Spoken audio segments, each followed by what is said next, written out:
The massive screens in next-gen software's command center flickered with error messages as I sipped my coffee, watching chaos unfold exactly as I predicted. Red warning indicators spread across the global deployment map like a digital wildfire. Europe was already dark. Asia was following. The US servers would be next. "This is impossible," Marcus Anderson, VP of Product Development, shouted at his team of senior developers. "We tested everything. The security protocols were perfect." I held back a smile, remembering his words from this morning's launch meeting. "She's just a QA tester. Her concerns aren't relevant to this discussion." If only he bothered to read my full resume, or perhaps checked who actually wrote the core security algorithm his team had borrowed from the open source community. But that would have required looking past his own prejudices, wouldn't it? My name is Maya Chen, and for the past 2 years, I've been working as a quality assurance tester at NextGen Software, one of Silicon Valley's fastest-growing tech companies.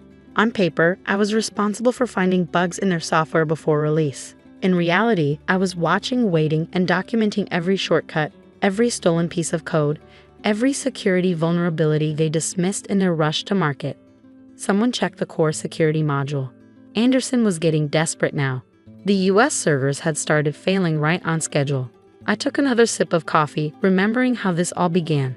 5 years ago, I developed a revolutionary security algorithm while working at my own startup. The algorithm, which I'd released as open source under a very specific license, had become the foundation for numerous security systems worldwide. Then the tech crash hit.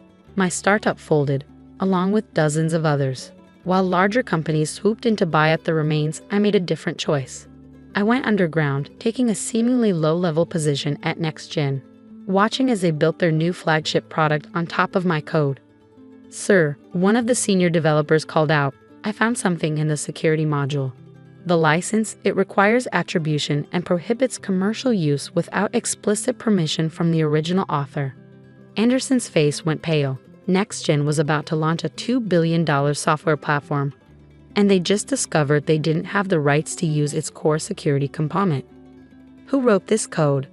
he demanded. "Get them on the phone now." The original author, the developer read from his screen, is Dr. Maya Chen, published 5 years ago under the Chen-Martinez security protocol. Anderson's head snapped around so fast I thought you might get whiplash. "Chen? But that's—" "Yes," I said quietly, standing up from my corner desk. "That would be me. Dr. Maya Chen, former CEO of SecureFlow Technologies, current QA tester, and the person who's been trying to warn you about security vulnerabilities for the past 6 months." The room fell silent except for the continuing alert sounds from the monitoring systems. Every eye turned to me as I walked to the main console, pulled out my laptop, and connected it to the system. "What are you doing?" Anderson demanded, though his voice had lost its usual arrogance. "Implementing the emergency shutdown protocol that's built into my algorithm," I replied calmly. "The one I designed specifically to prevent unauthorized commercial use. The one I tried to tell you about this morning before you had security escort me out of the meeting." You did this?" His face was turning an interesting shade of red. "Do you have any idea how much money we're losing every minute?" "Actually, I do." I typed in a command sequence and the error messages began to clear. "Just like I know exactly how much money you were planning to make using my intellectual property without permission or attribution." The system stabilized but remained in safe mode, functional but limited. Around the room, developers and executives whispered among themselves, frantically pulling up my background on their phones. Dr. Chen's security algorithm, revolutionary approach to encryption. SecureFlow Technologies, one of the most promising startups before the crash. Over 20 patents in cybersecurity. Anderson slumped into a chair, realization dawning. Why? Why work as a tester if you had all this expertise? I closed my laptop and turned to face him, because sometimes the best way to understand a company's true character is to work from the ground up. To see how they treat people they think don't matter. To watch what corners they cut when they think no one important is looking. "The board will hear about this," he threatened weakly. Yes, I agreed, they will. They'll hear about how you ignored security warnings from your QA team, how you built a billion-dollar product on unlicensed code, and how you treated the very person whose work you were trying to steal. As if on cue, my phone buzzed with an email from NextGen's board of directors requesting an immediate meeting. I gathered my things calmly, feeling the weight of all those months of careful observation and documentation. "One more thing," I said, pausing at the door. "Check your employment contract. Specifically, the clause about intellectual property rights for algorithms developed by employees during their tenure. You'll find I've been quite busy these past 2 years." The look of horror on Anderson's face was almost worth all those months of being dismissed and underestimated. Almost.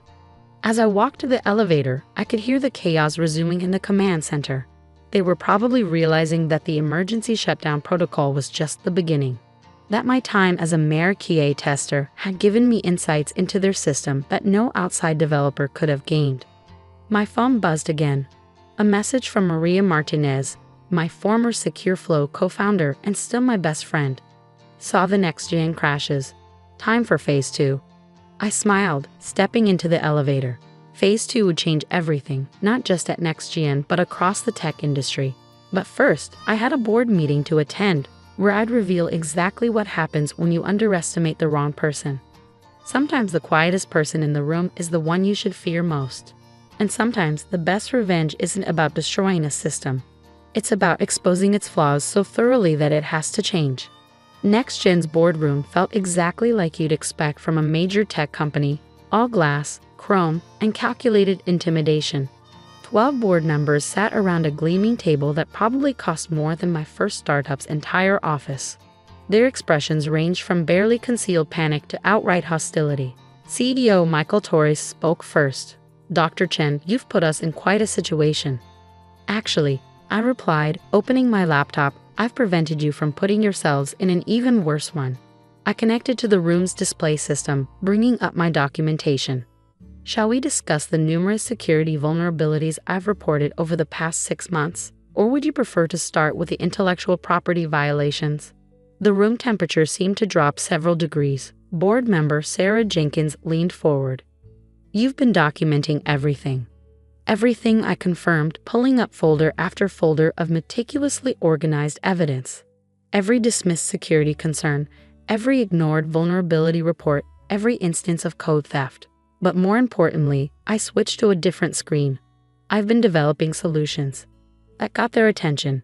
In the tech world, problems were common, solutions were gold. During my time here, I've developed a new security framework specifically designed to address the flaws in NextGen's architecture. One that's already patented and fully licensed. I pause, letting that sink in. You can't use my old algorithm without permission, but you could license my new one. The one that's actually designed for your infrastructure. "You developed this while working as a QA tester?" Torres asked, incredulous. "No," I corrected him. "I developed this while working as a QA tester, systems analyst, and security architect. All roles I've effectively been performing, though you only paid me for the first one." Jenkins was already running calculations on her tablet. "The cost to license is considerable," I finished for her. "But less than the cost of a failed product launch and potential intellectual property lawsuits. Much less than the cost of losing your entire security infrastructure 3 months after launch, which is what would have happened if I hadn't stopped it today." One of the board members scoffed. "This sounds like extortion." "This," I said firmly, "sounds like consequences and an opportunity." I opened a new document, my real proposal. NextGen has a chance to do more than just fix a security problem. You have a chance to fix the culture that created it. Over the next hour, I outlined my vision, a complete restructuring of NextGen's development process, emphasizing collaborative innovation and ethical coding practices. No more stolen code, no more ignored security warnings, no more dismissing expertise based on job titles. The tech industry has a culture problem, I explained. We undervalue quality assurance, ignore security concerns, and rush to market without proper safeguards. I chose to work as a QA tester because I wanted to understand these issues from the ground up. What I found was even worse than I expected. I showed them internal communications, development logs, and system vulnerabilities. A damning portrait of a company that had prioritized speed over security, hubris over diligence. The good news is, you can be the company that changes this. That leads the industry in a new direction. I pulled up my final slide. a complete reorganization plan that would make NextGen a pioneer in ethical software development. The board deliberation lasted hours. Arguments flew back and forth across the table. Anderson, called in to defend his decisions, left the room looking like he aged 10 years. By evening, we had a deal. I would become NextGen's new Chief Technology Officer, with a mandate to implement comprehensive reforms. My security framework would become the company's new standard, properly licensed and attributed. And most importantly, we would establish an industry-first ethical development program, emphasizing collaboration across all levels of software development. The changes began immediately. Anderson resigned to pursue other opportunities. The development team was restructured, with QA testers integrated into every phase of development. I made sure Sarah, a junior tester who supported my concerns, was promoted to lead a new security audit team. The tech press had a field day with the story. QA tester revealed as security pioneer, read one headline. NextGen's wake-up call, the high cost of ignored expertise, declared another. Maria stopped by my new office a week after the changes began. Not exactly how we plan to revolutionize the industry, she said, looking around at the space that was bigger than our entire first startup. But it might work better this way. She was right. By changing NextGen from the inside, we have the resources and influence to affect industry-wide change. Other companies, seeing our success, began implementing similar reforms. The practice of borrowing open-source code without proper attribution declined sharply as companies realized the risks. 6 months later, I stood on stage at the National Technology Conference, delivering a keynote speech about ethical software development. In the audience, I could see faces from across the industry, including some who had dismissed similar warnings years ago. The strength of any system, I told them, lies not in its most prominent features, but in its most basic foundations. In software, as in organizations, ignoring those foundations eventually leads to collapse. NextGen's stock had not only recovered but reached new highs.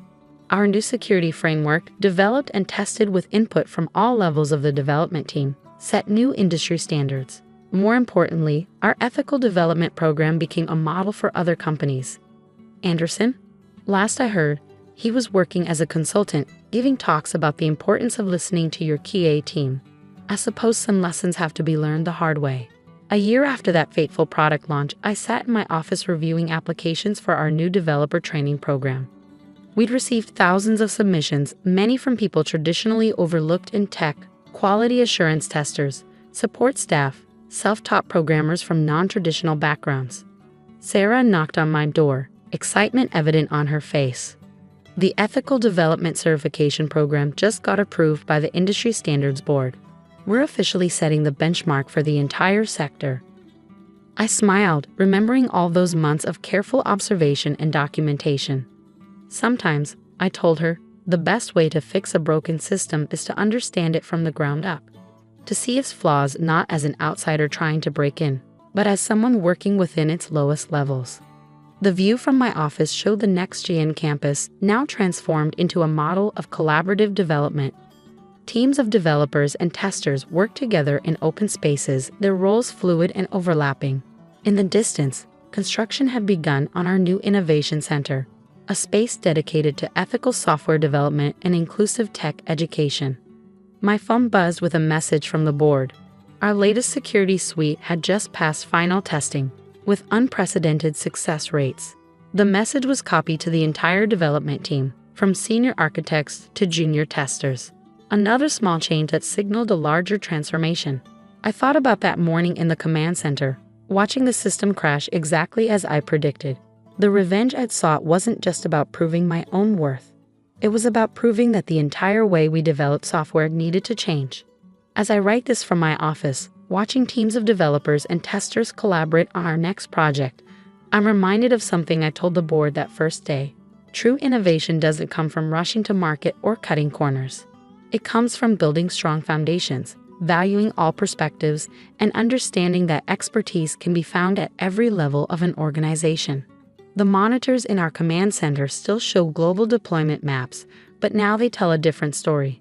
Instead of cascading failures, they show stable systems, ethical development practices, And a company that learned the hard way that sometimes the most important person in the room is the one you least expect. Sometimes the best revenge isn't about bringing a system down. It's about building it back up, better than before. And sometimes the quiet person in the corner, the one everyone underestimated, turns out to be exactly who you needed all along.